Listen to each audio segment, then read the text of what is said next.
வடக்கு பகுதி திமுக சார்பில் மாபெரும் பொதுக்கூட்டம் மற்றும் நலத்திட்ட உதவிகள் வழங்கும் விழா. காஞ்சிபுரம் வடக்கு மாவட்ட பல்லாவரம் வடக்கு பகுதி திமுக சார்பில் மாண்புமிகு தமிழ்நாடு முதலமைச்சர் கழக தலைவர் மு. க. ஸ்டாலின் பிறந்தநாளை முன்னிட்டு பல்லாவரம் ரயில் நிலையம் அருகில் பல்லாவரம் வடக்கு பகுதி கழக செயலாளர் இ. ஜோசப் அண்ணாதுரை ஏற்பாட்டில் நடைபெற்றது.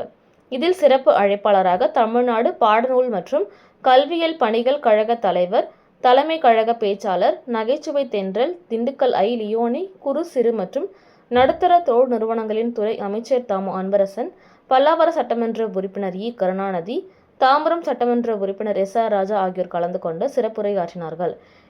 இந்நிகழ்ச்சியில் தாம்பரம் மாநகராட்சி துணை மேயர் கோ. காமராஜ், பெர்னாண்ட், கருணாகரன், தலைமை பொதுக்குழு உறுப்பினர் ரஞ்சன், மாநில தகவல் தொழில்நுட்ப அணி துணை செயலாளர் தமிழ்மாறன், மாவட்ட இளைஞர் அணி அமைப்பாளர் கோல் பிரகாஷ், வழக்கறிஞர் ராஜாராம், மாணவர் அணி அமைப்பாளர் பிரபு, வட்டக்கழக செயலாளர் ராஜா, ராஜ்குமார், சிவக்குமார், சந்திரன், சதீஷ், இளைஞர் அணி துணை அமைப்பாளர் ஜானகிராமன், எழிலரசன் மற்றும் கழக நிர்வாகிகள், பொதுமக்கள் உட்பட பலர் கலந்து கொண்டு நிகழ்ச்சியை சிறப்பித்தனர்.